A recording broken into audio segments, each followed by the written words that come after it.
Sports in retrospect, a look back on the sporting scene in 1952. Big news, big crowds, a big year for thrills and excitement. A slow-motion study of a favorite striding to victory in the Kentucky Derby. His name, Hill Gale, the classic colt of Calumet Farms, ridden by an old hand at Derby triumphs, Eddie Arcaro, his fifth coming up. Man and beast romping into Turfdom's Hall of Fame in 1952. A year that saw 37 out of the 47 starters come a cropper in England's pulse-tingling steeplechase, the Grand National. 4.5 miles, 30 grueling obstacles, the road to glory but for one, disaster for most of the others. The favorite has fallen, and now 13 is a lucky number for a 10-year-old named Teal, second choice of the 250,000 racing fans. Big day at Aintree, England. Boxing, and a new heavyweight champ, Rocky Marciano of Brockton, Massachusetts. Felled in the first round by the aging Jersey Joe Walcott, the 28-year-old ex-GI came back strong. In a drama-packed 13th, a right-handed jaw crusher knocked Jersey Joe loose from his senses and his title. Exit Walcott, enter Rocky Marciano. One punch gained him the richest crown of boxing. A big year in baseball, and the big story in baseball, the Yankees and their winning ways. They did it again with young stars like Mickey Mantle at the plate and veterans like Allie Reynolds on the mound. The American League leaders kept a tight grip on their World Series crown by subduing the Brooklyn Dodgers 4-3. It was their fourth straight World Championship under the managerial genius of Casey Stengel. Will it be number 5 for old Case in 53? Time will tell.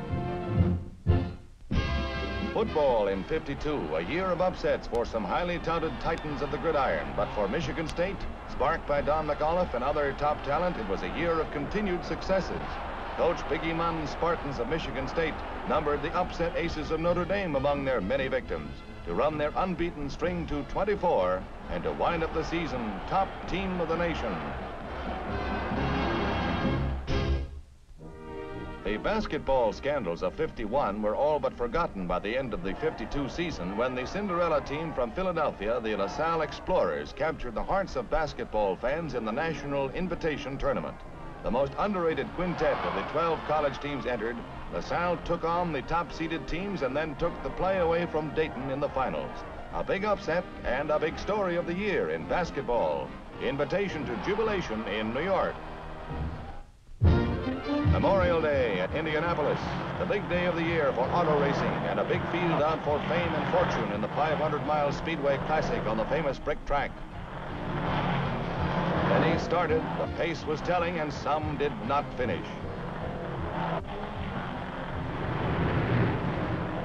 Bill Vukovich was leading with only 8 laps to go when this happened.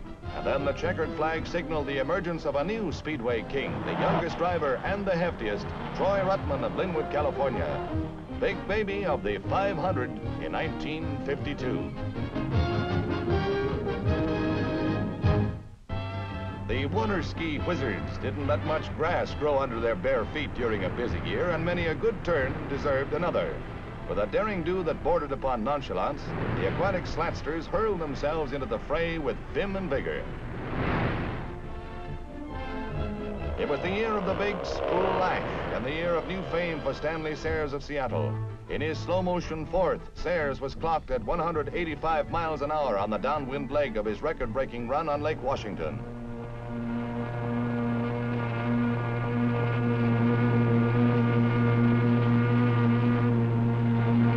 Sayers also won racing's coveted Gold Cup, established himself as top driver of the world. His feats lured England's famed John Cobb to his death. In his jet-powered Crusader, Cobb set out on Loch Ness in Scotland to better Sayers' mark. An attempt fated to end in tragedy.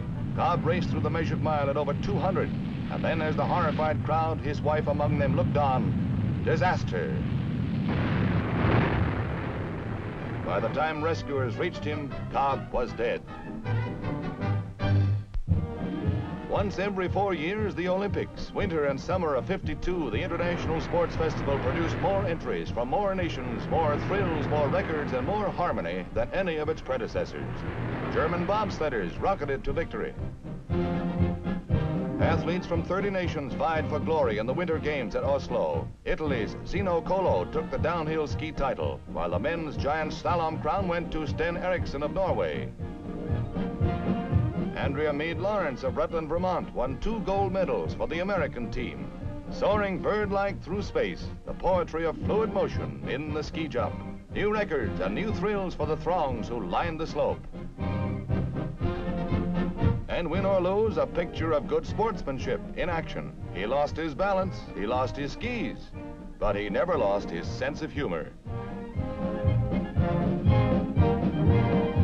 Big story of the Summer Olympics was the participation of Russian teams. The boys who did and died for Uncle Joe brought, along with a temporary smile of good fellowship, their own scoring system. We won, they told the home folks. Everybody else knew who won, but everybody else was busy applauding performers like Emil Zatopek of Czechoslovakia, winner of 3 events in distant racing.